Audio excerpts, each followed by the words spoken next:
It's a pleasure to be here. Thank you for inviting me. I like most academics like to talk about the stuff that my lab is doing. And so what I'm going to concentrate on today is the use of AR to assist in skilled task performance. So in order to be able to talk about AR, I want to make sure we're all on the same page. So I'm going to give you a definition of AR by starting with the definition of VR. So the way I like to think of VR is as a computer-generated world of virtual media of various sorts, 3D, so there are things that you perceive especially with your two eyes and your two ears and your entire body, interactive, in which all those things are tracked relative to the user, so we know where they are relative to us. Now, one thing I've tried to be very careful with over here is to make a definition that is agnostic as to the particular kind of medium.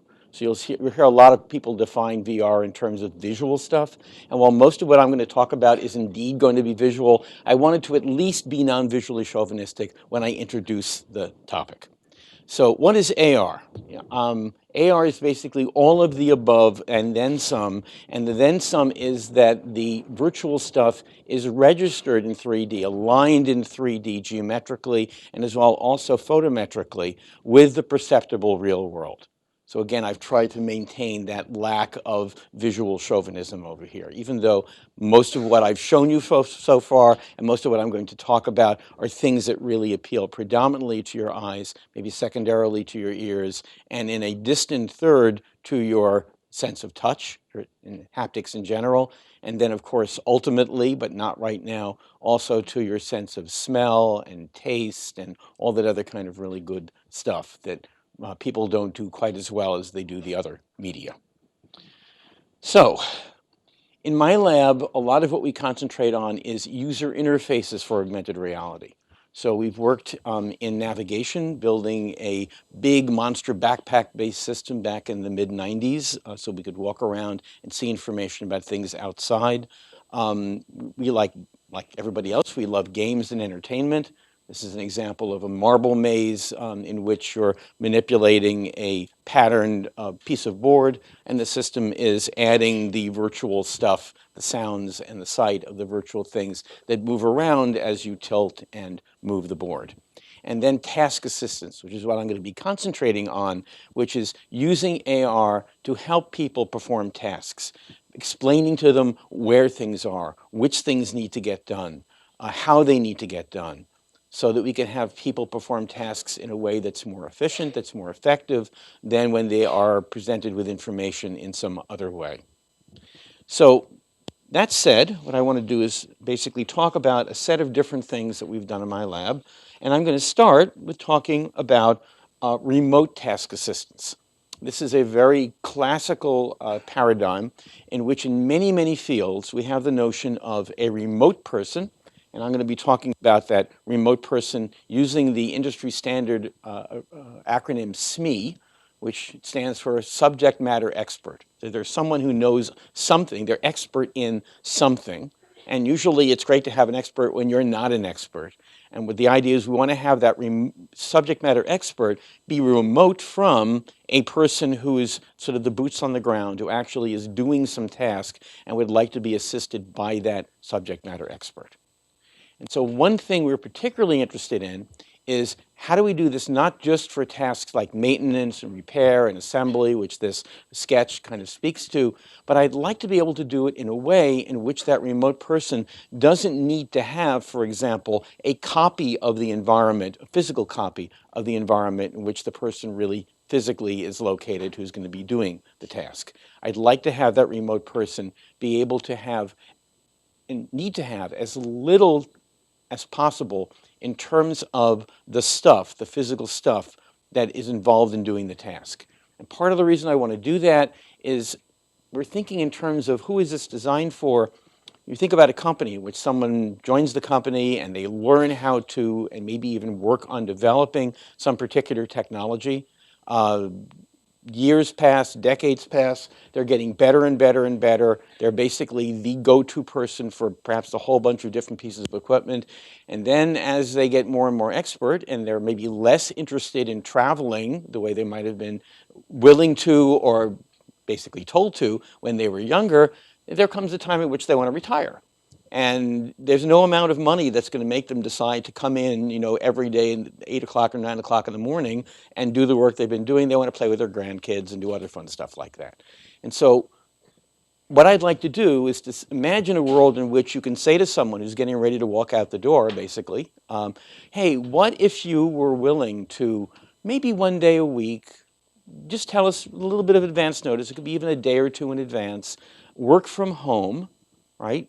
And be able to go and get together with your old friends who are still working for the company. And that's important because a lot of people, when they retire, they think they're going to go out and play golf and have a lot of fun. But I've watched people do this, and maybe they don't get as much reward from the things that they thought they wanted to do all the time when they're doing it all the time, and they miss the people they work with. They just don't want to do it 9 to 5 every day, okay? So what if you can do it at home, and then you could say, well, you're going to use some technology. It's going to be a head-worn display, and, oh, you don't have one? We'll buy you one. Your kids can use it when you're not using it. There's a certain point at which it becomes, I hope, a real, you can't say no kind of deal. It's an offer that you can't refuse if you make it appealing enough. And part of the appeal is going to be not having a lot of physical infrastructure like pieces of engines and motors and other stuff like that lying around the house, which is really what you don't want to have. So how can we allow this remote subject matter expert to assist a local technician? So I see basically two kinds of tasks that we've been trying to address for this SME. One of them is to help what I'll call the technician, abbreviation for that local person, the boots on the ground. We want to get them to the right place. We want to get them to the place where they're going to be performing the task. The right location, the right position, the right orientation. There are many tasks in which you have to be in a particular place and you might not know where that is. And once you get there, we want to help you perform the task. So think of this as the where and the how. So let me give you some examples of some of the things we've tried to do. In terms of getting in place, what I'm going to do is to show you a couple of stills and then a little brief video of some of the work we've done, in which what you're seeing over here is probably a little hard to parse, but what's happening here is this is a scale model, and that's the a full hand, actually a tracked hand, pointing at within this scale model of an aircraft engine. So the aircraft engine is much bigger. We actually have one sitting in the corner of our lab. This is a Rolls-Royce Dart 510 turboprop engine.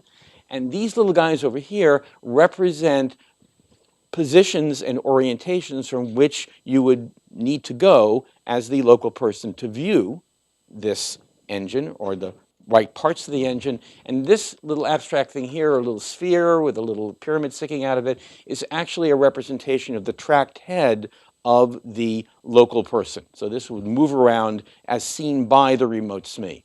And so here we have this little model of the engine, virtual model. It is tracked. There's a little lazy Susan that you can see down here. You'll see this moving in a few seconds. And you can then spin it around and point to it from the standpoint of the SME to point to one of these good locations to go to.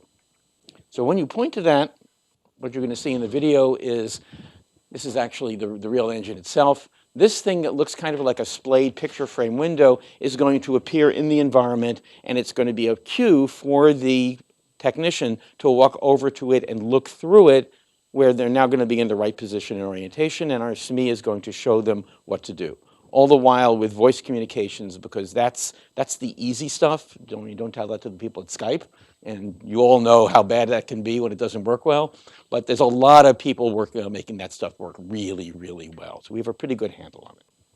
So let me show you what this looks like. Here we have our remote expert, seen from a third-party view. Now we're going to see a view of what he's seeing. This is so-called video see-through AR. He's spinning around that lazy Susan. And now you can see his finger on the right over there. And he is going to point to one of these guys. And that's going to show our technician what to do. So now our technician, who's wearing a video see-through display, is going to walk over to look through it. And the way they knew to do that is this is what they see. This is one eye from a video see-through stereo display. He's going to look through there.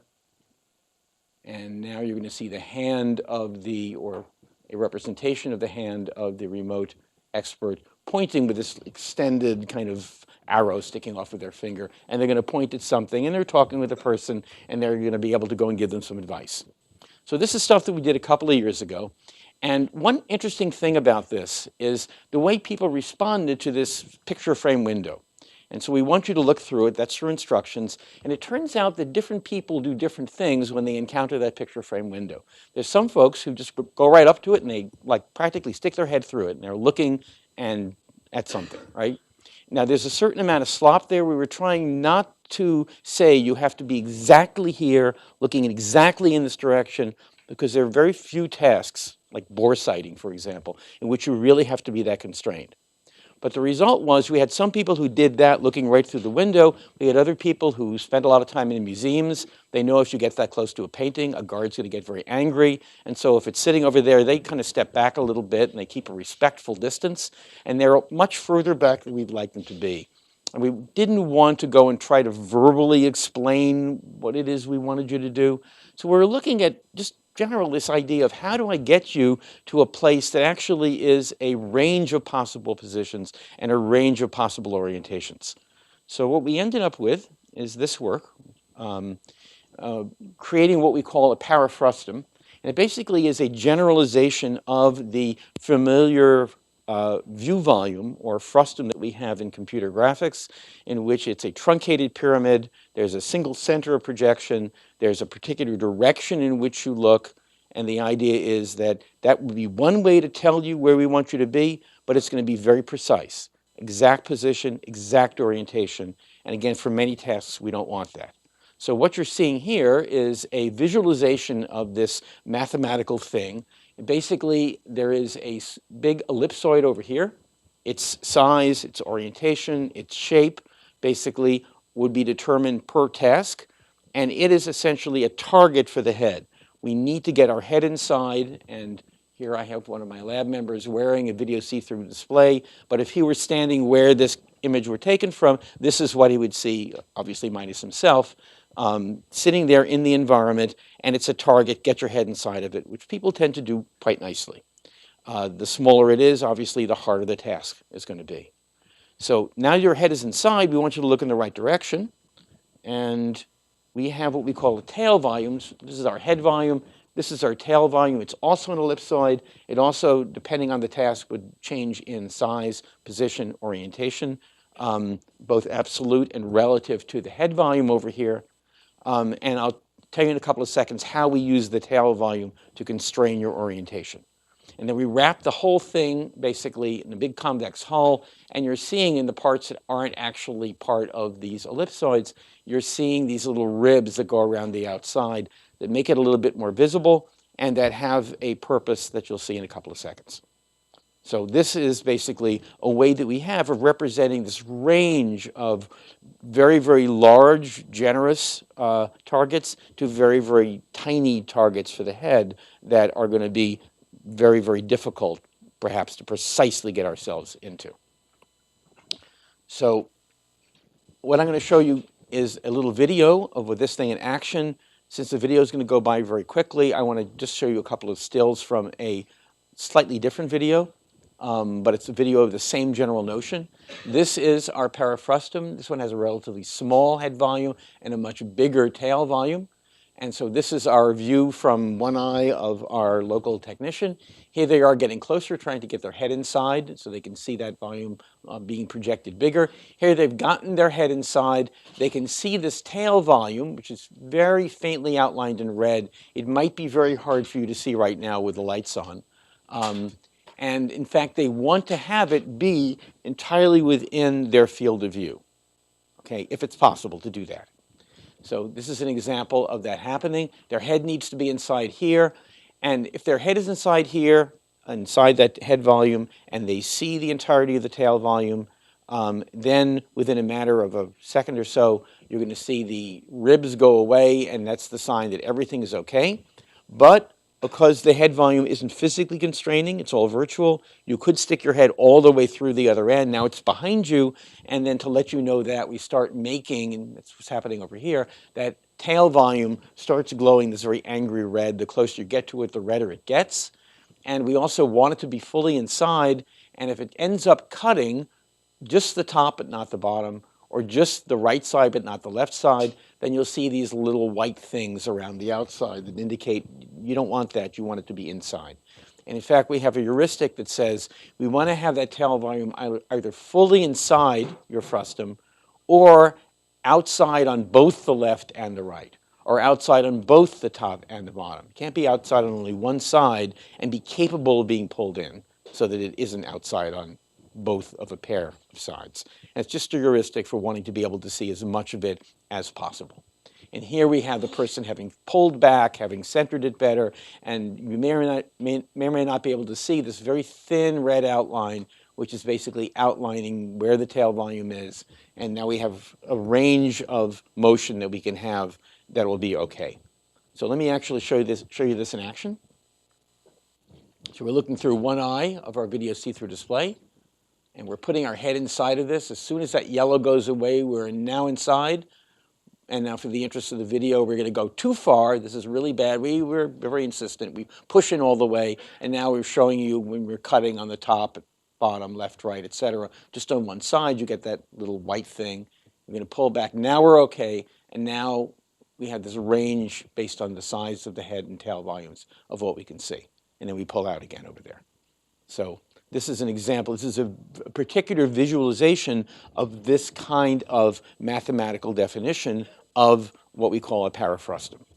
So what we do is we design stuff like this, and then we actually do studies to see whether it works well, comparing it with other things, both that we've done and other people do.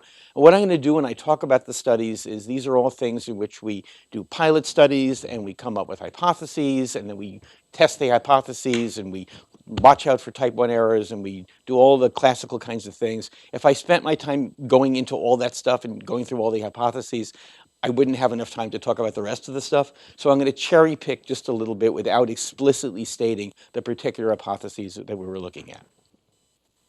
So user study for this thing, we compared basically this, what we call in situ visualization, the one we just showed you, with another kind of visualization. This one is designed to be kind of like a HUD in a game, for example, a heads-up display. It's got these 3 dials over here. This one basically is telling you, are you looking in terms of yaw in the right direction? This one is basically pitch. Are we looking up and down the right amount? And this guy at the top is position, and this means that, no, you need to be a little bit further down over here and then pitch correctly. So this is designed to live literally in the space of your head-worn display. It's not actually positioned out there at a particular known place in the world. And let me give you an idea of what we studied. This is a collection of 9 different parafrusta. They are arranged in this little diagram over here in terms of how tight the position is. So bigger ones, looser position constraints, an easier target to hit, classic Fitts law, but with your head in 3D. Tighter and tighter as they get smaller and smaller. Obviously, you can make it so small, for us, both eyes need to be inside. You could make it so small that you couldn't do it, and clearly you would not want to have one that was impossible. Let alone, you wouldn't want to have one that, possible or not, was more constraining than you needed for a particular task. This is orientation. This is a little trickier. For orientation, it turns out that a tail volume, now we're looking just at the tail volumes over here, and you're seeing a little tiny one over there, probably very hard to see. It's just that little faint red outline. And there's a bigger one over there. Okay, how does bigger mean tighter? If you have a little teeny tiny one, our rule says it simply has to be in your field of view. And if it's literally like a point, it can be anywhere within that rectangular cross-section field of view. You have a lot of constraint, okay, or rather a lot of leeway. As it gets bigger and bigger from that little tiny one, ultimately you can make it the size that if you orient your head just a tiny bit, this way, that way, up or down, it's going to cut on only one side, okay? And that makes it very, very tight. Now, once it gets to be the tightest, which is the exact size of the cross-section of the frustum, if it gets bigger, now it gets looser again. Okay, so a really big one, well, you can't get it entirely inside. It simply has to cut on both the left and right or both the top and bottom. Okay, so that's a little, if you look at this carefully, that might be a little confusing. So we basically came up with 9 different combinations of loose and not so loose and fairly tight for the position constraint and the orientation constraint. We did a study. In this case, we had 18 participants. This is a within subject experiment, so people get in counterbalanced order the different visualizations.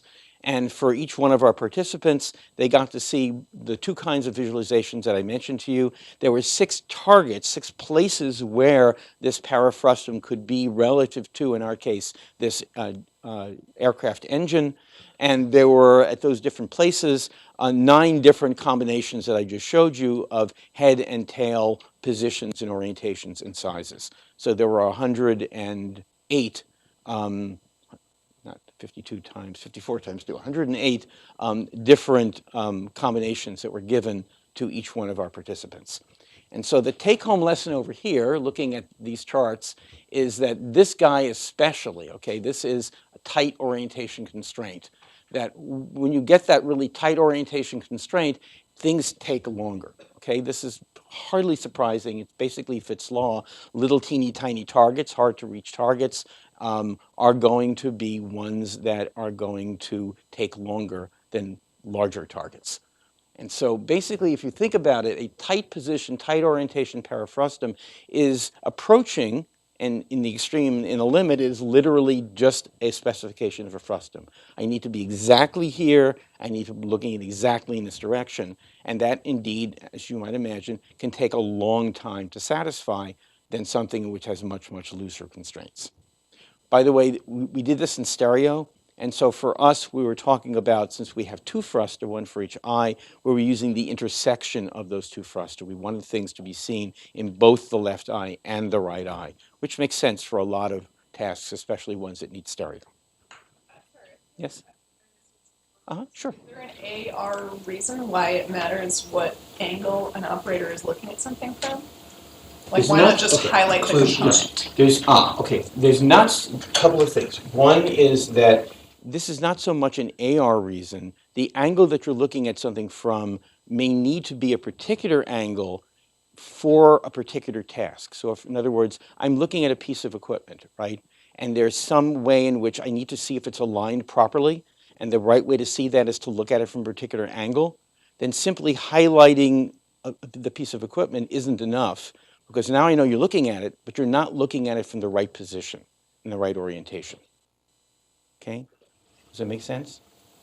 Okay. I guess I'll believe it. If I was trying to show you how to use, let's say, maybe a rifle, right? You have to sight along it in a particular way. If I show you the 2 sights, there's one over here and one over there, right? And I say, you need to look at these. I mean, I could look at them like this, I could look at them like that, but I need to really line them up like this, and I need to be in a particular range of positions and orientations to do that. Because there's a relationship between 2 things I need to see, which I can't see from an arbitrary position, even though both things I need to see would be within my field of view. Okay? If you have to put a bolt through 3 holes, you have to line up those holes. That's an example of what's called bore sighting, right? Or looking through a microscope, right? Yeah. Okay, but think about looking through a microscope, okay? I show you the objective of the microscope, right? And I say you need to look through this. And you could say, I see it. It's over here. I see it. Get closer. I see it. But you need to be like this, right?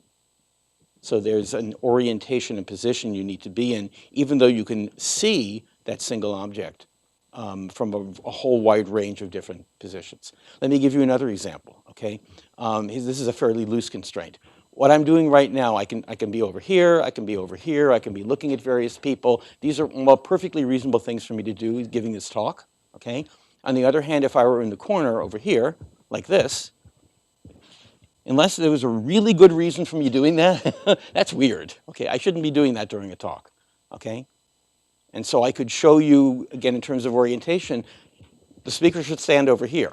But if I were facing 180 degrees around and not maybe using that to point on the screen with a laser pointer, that's not a reasonable position for someone to be in during a talk like this. Make sense? Yeah. If you have more time for questions on that. I'm happy to talk about that more. Again, this is task specific. There's some tasks in which the constraints are loose. I simply need to see whether this bolt is in or not. There's a wide range I can do that. I need to see whether the bolt is in a particular way. I might have a much tighter constraint on how I have to look at it. okay? There may be something that can be damaged, might have damage, right? In order to see the damage, because the damage might be very, very detailed, low-level, fine damage, looking at it from a distance looks great. I might have to be really, really close to see that there's a problem. Okay, so let's move on from getting you there to actually having you perform the task. And so in this work, we're looking at how we actually show you how to do something. Yes? Sure, Ted. Yeah. I've seen some studies, or been some studies where the closer you get, the brighter it gets, or the more stimulus you get. And in a way, this idea that the farther you're away, the more stimulus you get is an alternative thought. Have you ever kind of considered those two things? In terms of the visualization and what you show a person? Yeah. Like you're using all, yeah. when you're far, when you're off, it shows you these things on the sides. It's, you're doing all these things when you're not there. The thing is, once you get there, we want to make sure you stay there. And if we kept stuff up visually in your field, that I think would detract from the task. So the idea is when you're locked in, everything is going to be fine. When you get out of range, so to speak, then we're going to start doing things to keep you from doing that. Yeah, sure. Like to do that. So let me talk a little bit about performing the task. And so we're interested in doing this in AR, and as you'll see, also VR. And so these are just some examples of what's happening. So this is a view through a video see-through display. And so you're seeing a task that involves assembling the top and bottom parts of one of the combustion chambers for this particular engine. So this is the real physical bottom over here. This is the real physical top. And in this case, our remote expert has basically placed this virtual representation of the top on top of the bottom in the right orientation. And part of what we're doing here to show you how to do this after the remote expert has done this is by showing you these little rubber band lines that are connecting together appropriate parts. Because simply looking at what it looks like when it's in place by itself, in some cases, it might not work all that well because this top, for example, it's not perfectly symmetric. It has some little things sticking out in various parts that mean it really needs to be in a particular orientation, not just positioned on top. And there's some views from which you might not even see those things, so you don't know if you have it in right. And so this is just one way of assisting a person who's actually in the middle of the task over here with making sure that the right parts on each one of them line up. So in the work that we're doing over here, the local technician is working in AR, video see-through AR. Our remote SME over here, in the study that we did, is working in VR. So all the things that they're manipulating are entirely virtual. Of course, we could do that with virtual things added to a augmented reality where they're seeing their regular room, for example. But over here, we really wanted to concentrate just on the virtual stuff. And we have versions of this, but not ones that were part of our study, in which you can see through the eyes of the local technician. Well, we'll talk about that later. So what does this look like? One of the techniques we have, we'll call Demo 3D. And here we have the SME who's demonstrating the task to the tech in VR. Now, the tech has all of the physical stuff in front of them. We are using mocap technology to track the position and orientation of all of those physical things. And then we have copies of them that are at the service of the remote expert. Now the problem is if the remote expert then picked up one of those virtual things and then started moving it, then since we don't have any robotics that would actually really do it at the local task, and if we did, maybe wouldn't you need the local technician. And even if we did, there would be things for which you still need to have a human being there, more complicated things that can go wrong. Because we don't do that, if we actually move them, they would get out of sync.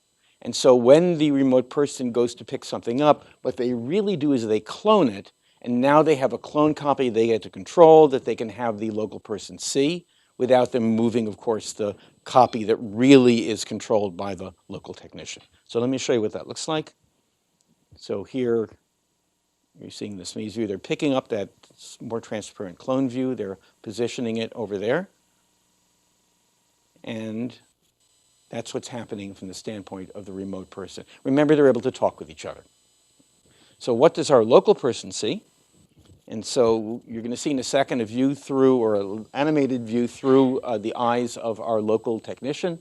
And what's going to happen is our remote expert is just finishing, but not quite done yet, positioning that virtual copy. And so when I start the video playing, you're going to see this thing moving around a little bit. It's going to change in position. It's also going to rotate a little bit. They're still getting it in place. And the neat thing is that our local person, our remote person, our local person, can be physically moving our physical copy in place while the remote person is still moving the virtual copy. And the neat thing is that if you think about gold standard, well, what would you want to compare this with? You might think, what if I had that remote expert, not remote, but standing right next to me? And let's imagine they actually have another copy of the top, a physical copy, and they're going to put it in place and show me how to do it. If they do that, and I want to go and copy them, they better move it out of the way, because you can't have two things in the same place at the same time, physical things at least. And so here, I would claim, and we have not done this particular thing that I'm about to claim yet, that we could show that our local person might be able to be more efficient when there's not a physical copy there that has to get removed, but there's a virtual copy, okay? Even if you had a person physically there, but if they were physically there and did all the physical stuff physically, then we might not be as good. So this is what it looks like. Here we have our remote person still moving it in place. Here's our local person getting ready to match the orientation. They're going to put it on over there, and they match. And we actually make the copy control by the expert kind of fade away to avoid the beating, so to speak, visually of the remote expert's copy and the actual physical object itself. So obviously we have models of these things that we use for what the remote person sees and controls, and that can be used to properly obscure the remote virtual copy relative to the actual physical copy. So let me give you another example of another condition. So I showed you one of a set of AR conditions that we did. I'm now going to show you one in which on the technician side, excuse me, the expert side, it's not AR. And so this is an example of something that is very similar to a lot of systems that are now being sold into industry. And good comparison would be if you've ever seen the HoloLens video where there's the father advising his daughter on doing plumbing, and she's got HoloLens on, and he has a tablet, and he's scribbling on the tablet, and she then sees these scribbles in 3D in her world. That is really nice if you're trying to name things and show high-level things about the stuff in the environment. It's not good if the remote person is trying to show how to manipulate a tool, for example, and do these things that are really 3D, rather than simply labeling stuff. So this is what our sketch condition looks like. So here we have a person who's scribbling on stuff. We have a full 3D model, so we can send the scribbles, which are being drawn on the plane, into the 3D environment. This is our text view. That is the head of the remote expert, and you can see those scribbles that are now getting sent into and landing on the different parts of the physical environment, which can be used, of course, along with the voice communications between them to show people what to do. So just to make a long story short over here, this is also within subject experiment, also counterbalanced by technique. And we basically were able to show that the demo 3D, from the standpoint of the SME, was significantly faster for them to go and tell a person what to do than using the Sketch 2D technique that I just showed you, okay? And it turns out this was actually a really difficult experiment to run, because what I wanted to do is to have skilled, non-vested interest SMEs who would be essentially working together with the less skilled technician. And in our work, we basically were doing this with recruited folks who we did not have the opportunity to turn into really, really, really good SMEs. And so our SMEs basically went through a brief training course, and what we'd like to be able to do is to see what a more skilled SME would do. And so when we did the training was done by people from our lab who knew how to do this really well. And we recorded, in fact, results from them, which were essentially our really expert SMEs. And we also had results from our non-vested interest, non-expert SMEs. And to make the non-expert SMEs be more like a SME, we actually had, as part of what they saw, their visualization would help show them when the technician was doing the right thing, and help show them when they were doing the right thing. So we'd highlight stuff, for example, indicate, yes, that's right, so then they could talk to the technician and communicate that they had done the right stuff. So it's a little bit like building the expertise into the system itself to advise what should be a innately expert person doing stuff. So I'm not actually properly reflecting that in what you're seeing here. This is all in the paper, which I don't have a lot of time to go into detail right now. Happy to talk about later. But we had basically, we segregated the data from the experts, who were really expert, from the experts who were being trained by our real experts and who are actually performing the task as our so-called novice SMEs. Anyway, so these results were for, yes? The take-home message is Yes. doing it for the person Yes. was better than drawing it. For the person doing the doing or the drawing. Yeah, Okay? if they were good at it, they could even if they weren't expert, even if they were just the novice SMEs, they worked faster, okay? They got the message across faster to the technician when they were doing it in 3D rather than when they were doing it by scribbling on, with that Sketch 2D approach, scribbling on the tablet. Even though the scribbles, of course, were really going into 3D and landing on the right places in the environment. And this task, as you can see, is not exactly one that requires a lot of real delicate skill and complicated trajectories. In fact, the trajectory didn't really matter, right? All it really counted was you put the top on top of the bottom and you oriented it in the right orientation. I believe it would even get better, yes. And I can give you anecdotal evidence that it would, but we did not do that in the study. So what I want to do is to switch gears a little bit, go back to single person, and now we're going to go to something that isn't really AR, at least in the study that we did. Here we're going to be using Google Glass, monoscopic, very small field of view, okay? And how many people here have actually tried glass?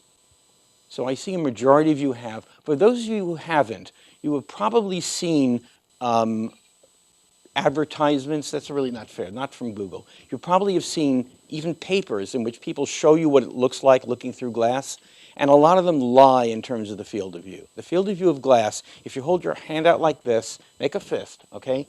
That is the size of the field of view that you see, roughly around 10 degrees across, okay? Yeah, that's not bad. I think your phone may be a little bit wider, okay? But if you really did this and I was wearing glass, I would see, obviously there's some variation in human size, right? I'm not a basketball player, but I really would see the image would be nicely framed by the back of my hand. And sometimes you will see papers, sadly, in which they'll show the view of the person wearing glass and it's something around this big that's appearing in their field of view. And unless they're way, way back from something that's supposed to be in front of them, you can't see that much. The field of view is not that big. It literally is only this big.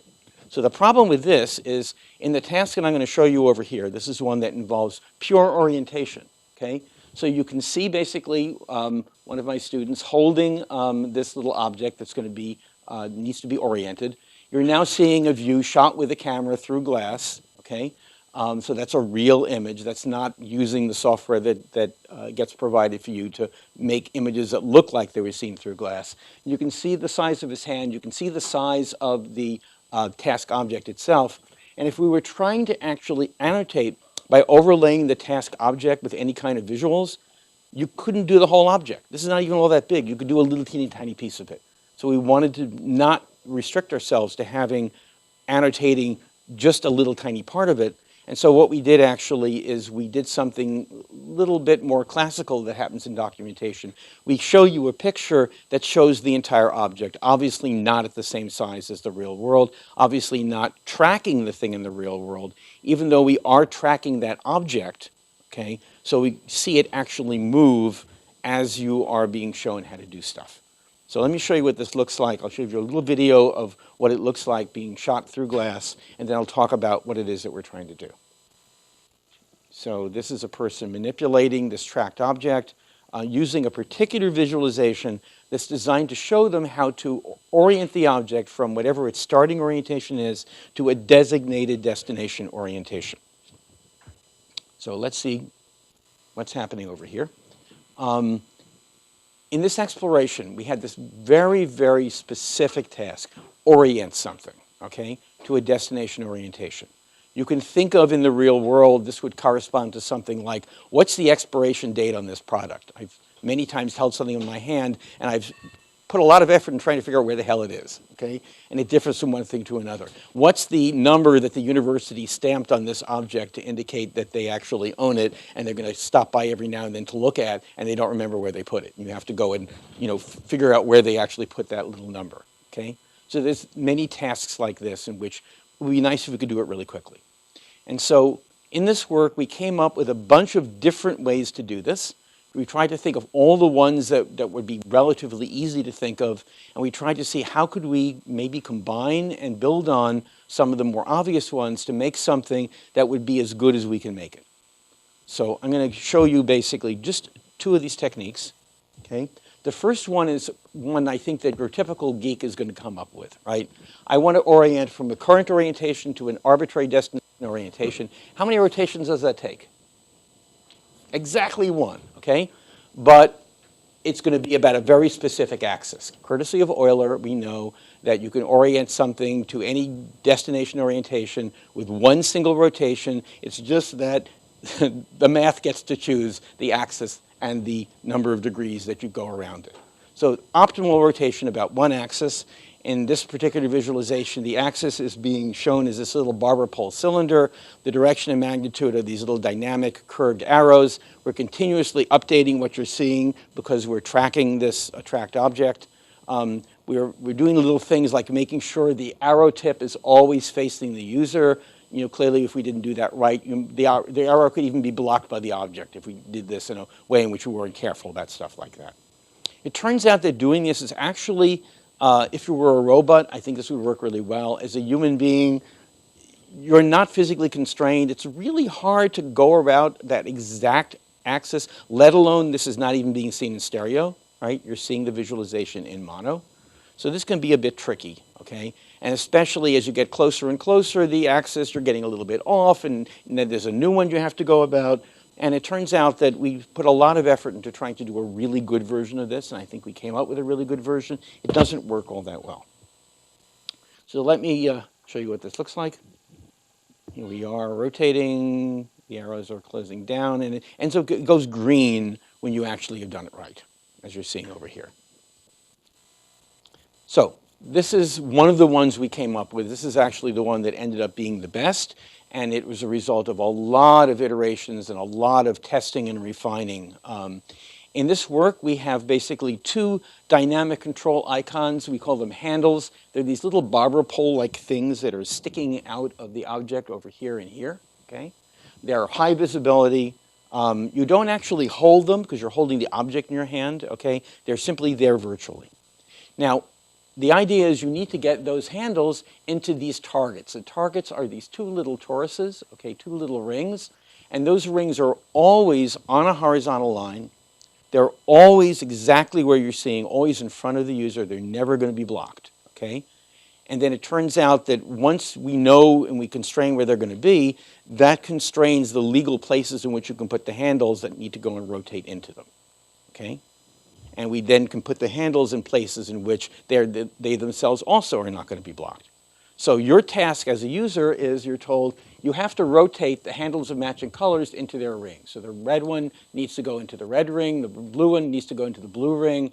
We have some little arrows that show the rotational path that you can follow. There's many ways to do this. There's some people who really like to do things sequentially. Get the blue one into its ring, keep it there, then get the red one into its ring. The more optimal thing to do is to try to get them both into their rings at the same time, and that actually is essentially accomplishes the same thing as that single axis accomplishes, but you don't actually see the axis over here. You just got the handles that need to go into the rings. So two things need to mate up with each other. And this is what it looks like. And then it turns green basically when you've done it. So in this user study, again, also within subject, we had a set of conditions that I didn't go into detail about. They included Euler angles, for example. You know, what if the rotations were about a set of 3 axes which were aligned really nicely with the principal axes of an object that looks visually like it has principal axes? Maybe that would work well. So that was one of the other conditions I didn't talk about.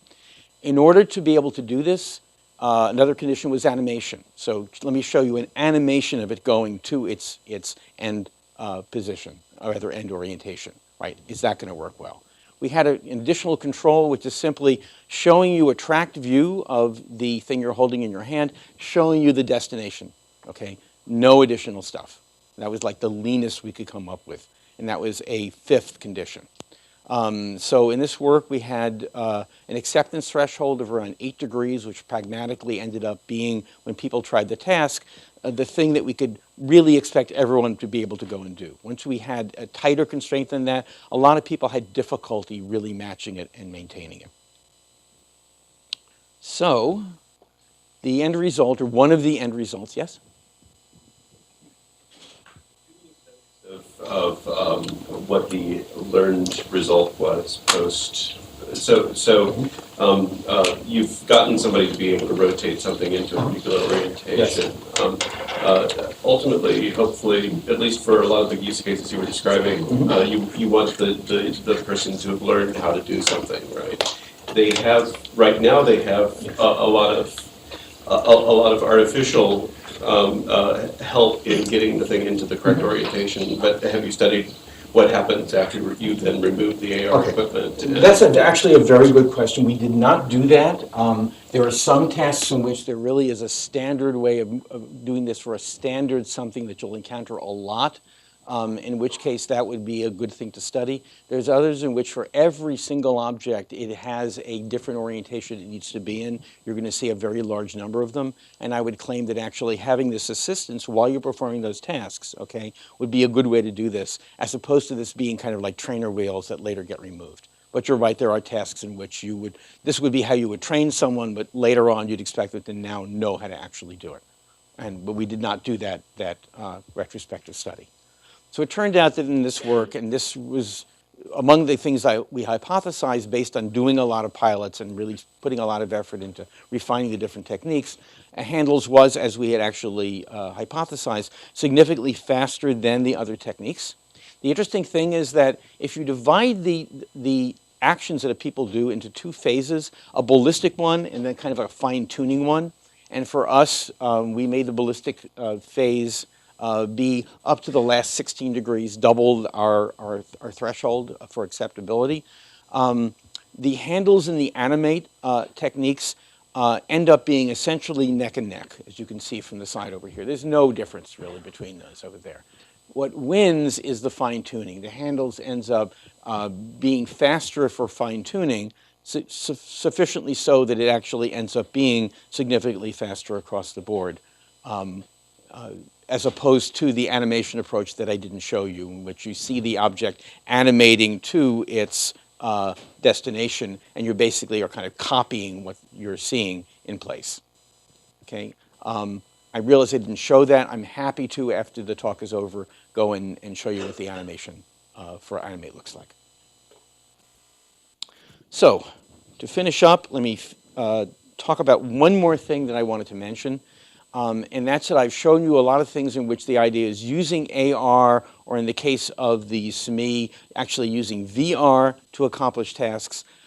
Much though I am a great believer in AR, and especially in head-worn display-based AR, I don't think that once we have the really good head-worn displays that we'd like to have on an everyday basis, that every other display is going to go away, okay?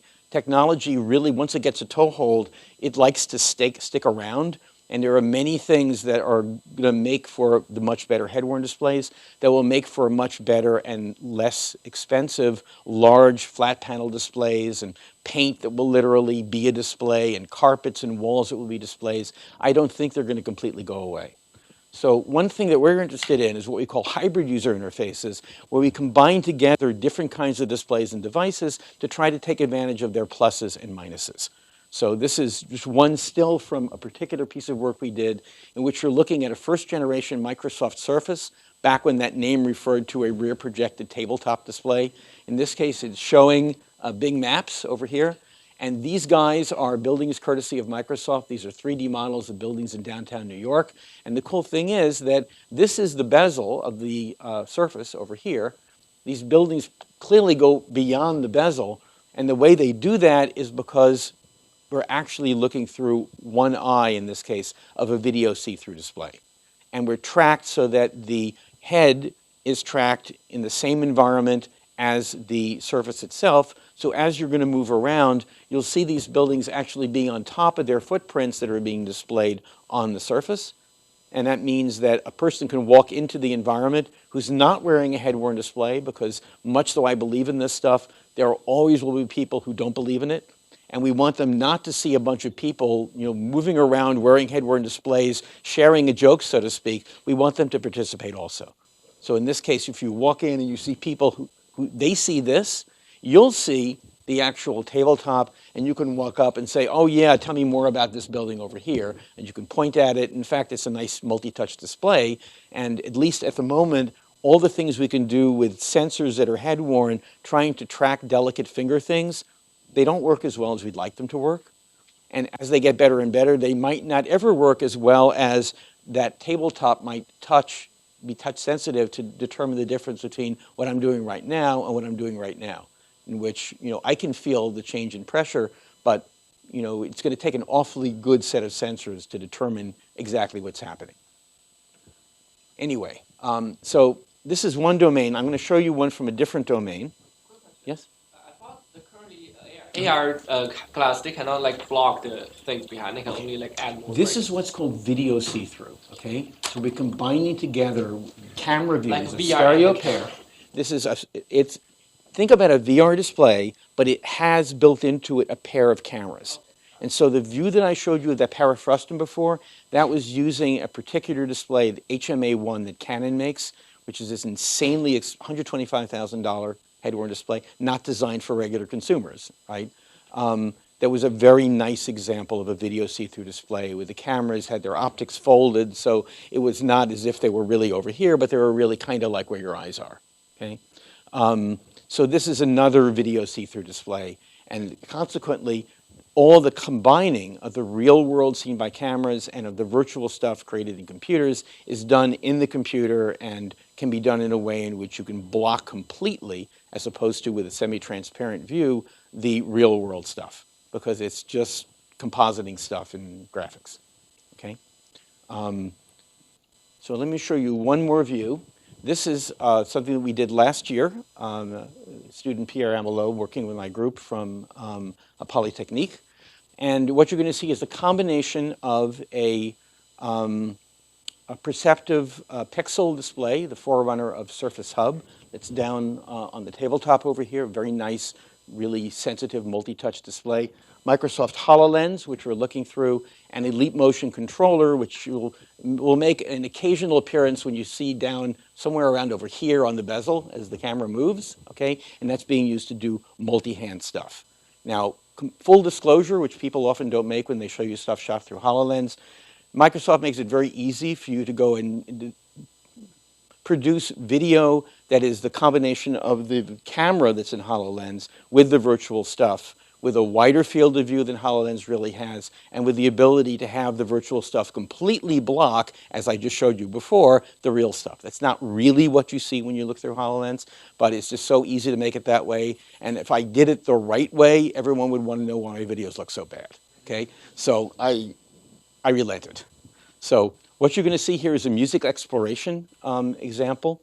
We're essentially putting this all together with Spotify so we can look at a bunch of artists and then see some information about the albums they've created and play some stuff. So this is what it looks like. And there is audio over here. Someone could make the audio play. So I guess you don't want to turn the audio on? Okay, so here we're selecting, okay, thank you. Here we're selecting things, we're seeing this all, this is also for all HoloLens, and now with the two hands, we're doing some Leap Motion controller stuff. So we have some two-handed gestures. We're looking in these little shafts of light at artists' albums. And then we can reach in, grab hold of one of them, grab it, rotate it.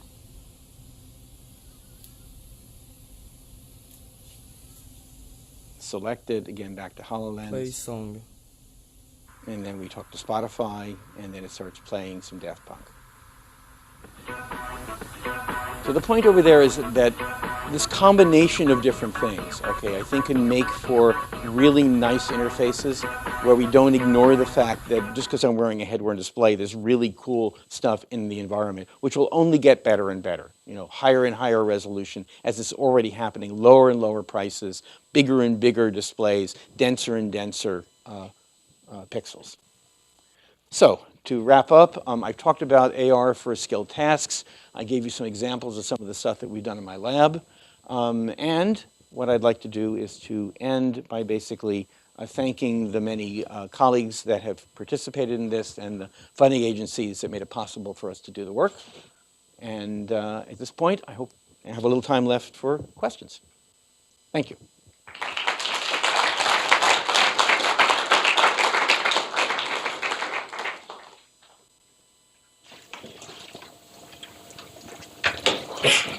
So I feel like I've been in that, like, you know, like change your oil over the phone or like fix your brakes over the phone kind of situation a lot of times. Not a good one. And it seems like that clip that you showed where there was like the multicolored strings attaching the part to where it should, that seems like really useful, but I feel like in all these interactions that I have had, the least useful thing is when the expert says something like, move your head 30 degrees and then shift your shoulders. Right. And then like that kind of direction is not a great way to motivate a person to look at the right. I agree, in part because you have to know what it means to move your head that amount and rotate it that amount. And so I would claim that if you really need to be over here to do something, which could be, another example is, I'm about to do something over there, in which when I loosen this thing up, every now and then a bunch of hot oil is going to shoot out, okay? You don't want to be standing, I can see it perfectly, right? Wham! So I really need to be over there, right? But like the Yes? positive, like the times that it's worked is when the person says, okay, so hot oil is going to shoot out in the direction that, you know, makes sense here, and then I'm motivated to move to the right place. Okay, so the exact motivating words and why you'd want to do it, not just because it's the better way to do it, but because you'll get hurt, right? You know, that's something that clearly makes sense in some tests, not in others. The words are not things that we are trying to control over here. And I've done stuff in the past in which things like do it slowly, do it quickly, have been things where we've had systems that have generated both words in conjunction with graphics. We did not try to do in graphics. We didn't try to come up with a way of showing you slow. We relied on words because you're familiar with words, right? Like danger. Don't stand where you're standing right now. You might get hit with hot whatever, right? But there really are places where you might need to be that are safe. And so how is the person going to tell you? Now they've motivated. There's some places where you're going to get shot with oil, bitten by this particular very fast-moving animal, you know, right? How do I then tell you where it is safe? So if I simply told you that some hot oil will spill out, you might say, from where? And it's one thing if it's going to spray out like, exactly like this, but it might spray out in a more interesting pattern. And if I actually knew in advance that there were safe places, I think it would be good. You're right, you could do the negative. I could show you the unsafe stuff and you could see that you're in it, or I could also show you the safe stuff. But it's not just safe. There's some places where in order to be able to really understand it, you really need to be, even though you might not realize you'll need to be there, in a particular position and orientation. Because there might be something that you need to look at which hasn't made itself known yet, okay? So maybe something is going to move. The task isn't static. Something will move, and you want to be in the right viewing position and orientation to see it before it happens. Yes? So I was really interested in the user case that you described, where you had to teach your SMEs before they were actually able to complete the task. Do you have any insight into why just not have an SME and teach everything through AR? Okay. That indeed, the earliest stuff that we did was automatically generate instructions to perform tasks and then present those instructions in earlier work I did through conventional 2D displays.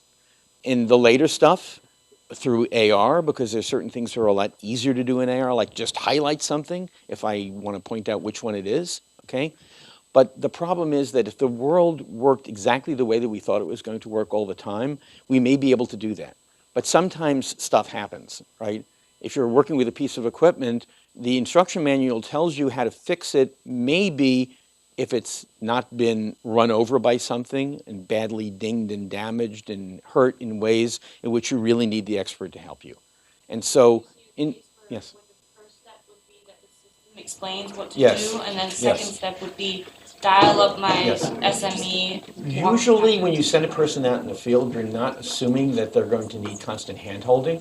So the idea is there's many things they should be able to do on their own, and their own could include with assistance or some kind of documentation that's been pre-created.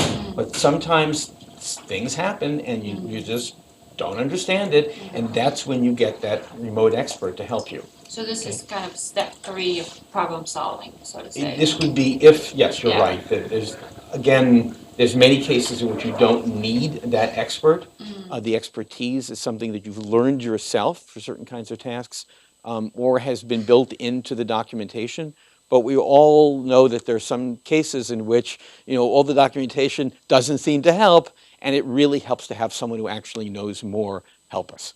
Sadly, now more and more, you're seeing, especially with online FAQs, companies being less and less willing to provide that good documentation in advance, and more willing to let the riffraff contribute to these FAQs where the same question gets asked 37 different ways and answered in many more different ways, many of which are wrong, right? So if you really know what's going on, you look at the answer and you go, oh my God, and people are following this. So. Yeah, you're right. We'd like not to have the remote expert, but sometimes they're needed. That's all the hot time we have for today. I think you'll be sticking around Yes, for I a will. little, so you can continue to get your questions answered. But let's thank Steve one more time.